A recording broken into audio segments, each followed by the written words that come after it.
Hello मेरे प्यारे दोस्तों, नमस्कार। स्वागत है आपका अपना स्टडी चैनल लर्निंग जीएस वाला में। तो दोस्तों, आज हम बाल विकास का पार्ट 2 लेकर के वन लाइनर क्वेश्चन आए हैं। यह वीडियो सीटेट 1 to 8 के लिए काफ़ी महत्वपूर्ण है।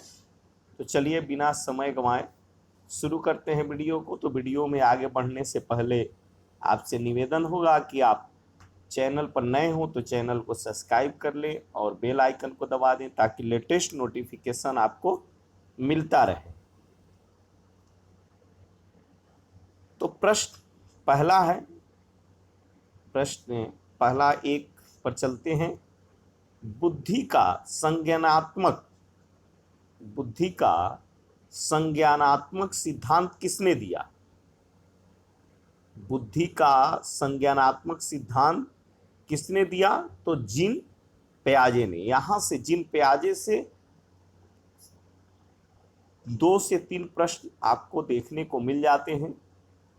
तो बुद्धि का संज्ञानात्मक सिद्धांत किसने दिया था? तो जीन पियाजे ने।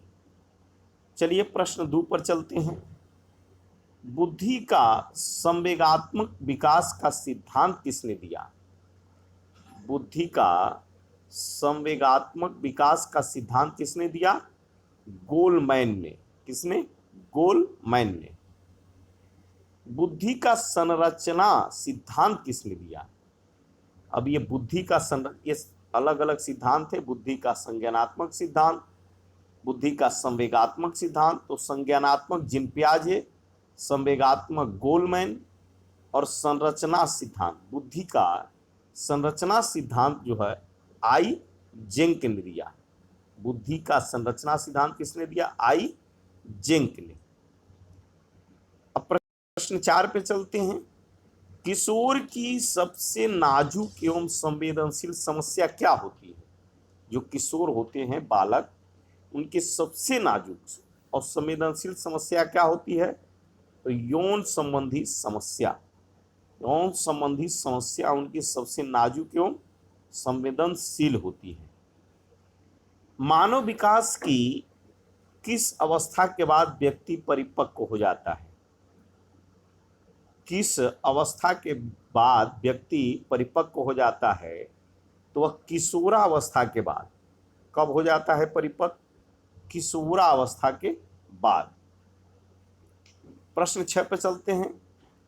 शिक्षण की विभिन्न विधियों के प्रयोग के लिए कौन सा अवस्था सर्वाधिक उपयुक्त होता है?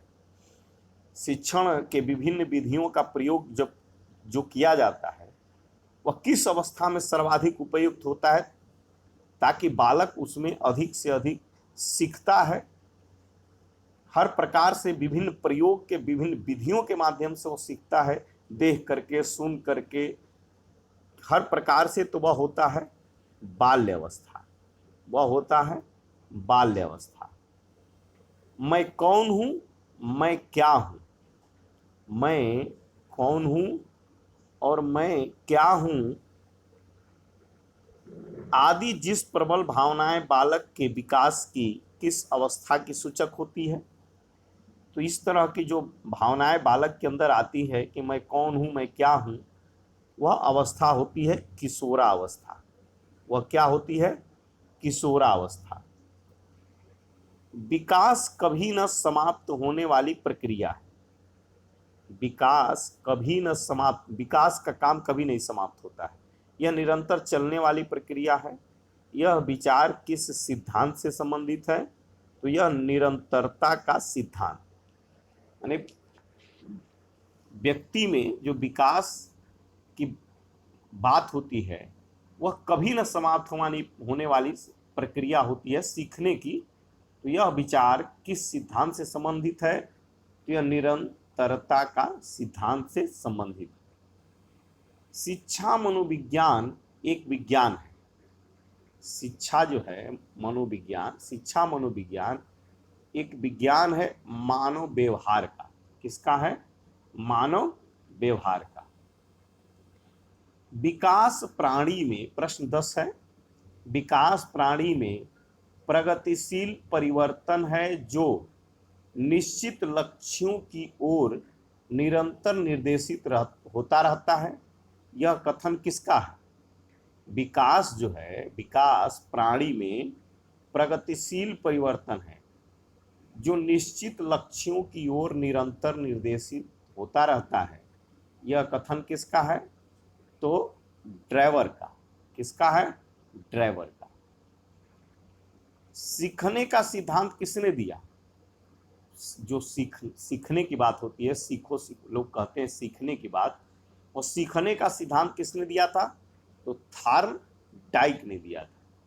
थार्नडाइक ने। सीखने का सिद्धांत किसने दिया था? थार्नडाइक ने। खेल पद्धति के जनक कौन है? खेल पद्धति के जनक हैं किल पैट्रिक। ह्यूरिस्टिक पद्धति के जनक कौन है? ह्यूरिस्टिक पद्धति के जनक हैं आर्मस्ट्रांग। कौन है? आर्मस्ट्रांग। प्रोजेक्ट पद्धति के जनक कौन है? प्रोजेक्ट से जो पढ़ाई होती है, बच्चों को सिखाया जाता है, वह प्रोजेक्ट पद्धति के जनक कौन है? तो जॉन डेवी।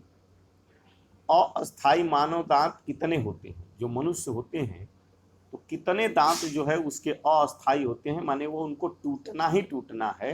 अस्थाई दांत वही होता है जो टूटते ही हैं। तो वह दांतों की संख्या, अस्थाई दांतों की संख्या 20 यानी कि 20 होती है। 20। शिशु के मस्तिष्क का वजन कितना होता है? शिशु के मस्तिष्क का वजन औसत, माने किसी का ज्यादा किसी का कम भी हो सकता है, लेकिन औसत वजन की बात की गई है तो शिशु के मस्तिष्क का वजन लगभग 350 ग्राम होता है। कितना? लगभग 350 ग्राम। मनुष्य के मस्तिष्क का वजन कितना होता है?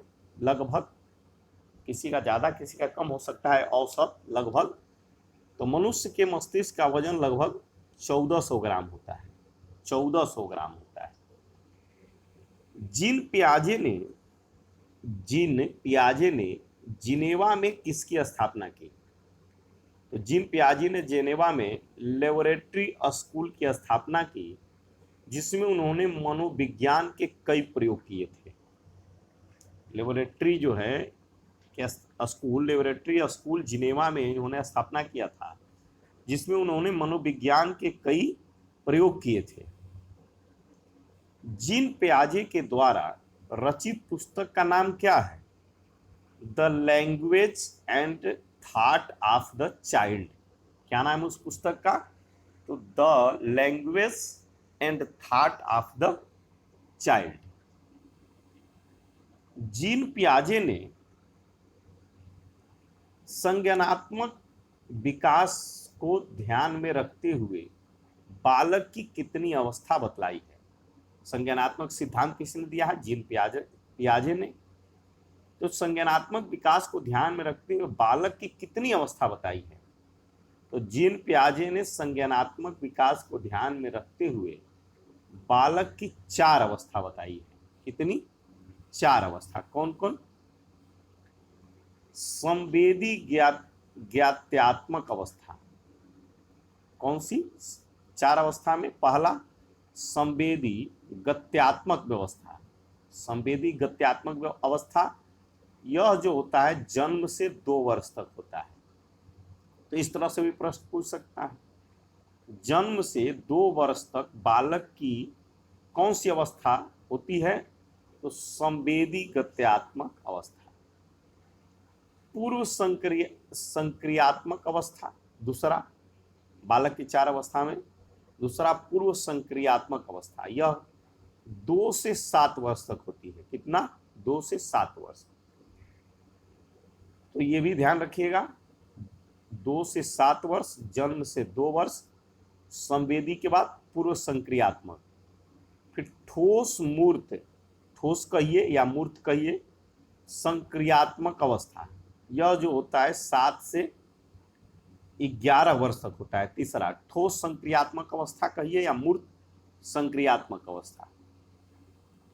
इसके बाद औपचारिक संक्रियात्मक अवस्था, ये बालक की 4 अवस्था में चौथी अवस्था बताया गया है, औपचारिक संक्रियात्मक अवस्था। और यह जो होता है 11 वर्ष से 18 वर्ष तक होता है, 11 वर्ष से 18 वर्ष तक होता है। तो ये जीन पियाजे के द्वारा बालक की 4 अवस्था बताए गए।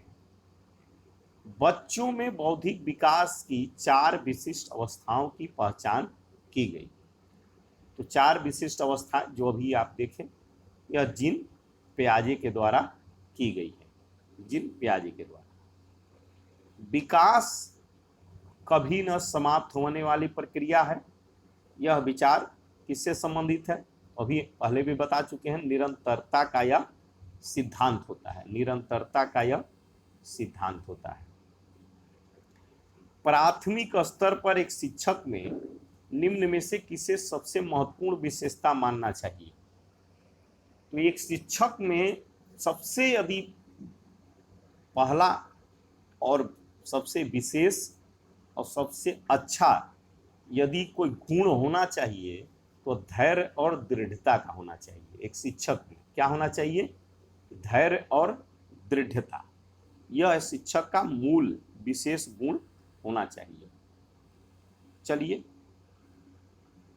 उत्तर बाल्य अवस्था में बालक भौतिक वस्तुओं के किस आवश्यक तत्व में परिवर्तन समझने लगते हैं?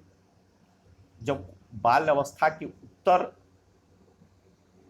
अवस्था आ जाती है, जिसे उत्तर बाल्य अवस्था कहते हैं, बाल्य अवस्था के बाद वह आगे बढ़ जाते हैं थोड़े बचपन से, तो बालक भौतिक वस्तुओं को किस आवश्यक तत्व में परिवर्तन समझने लगते हैं? तो द्रव्यमान में, संख्या और क्षेत्र में।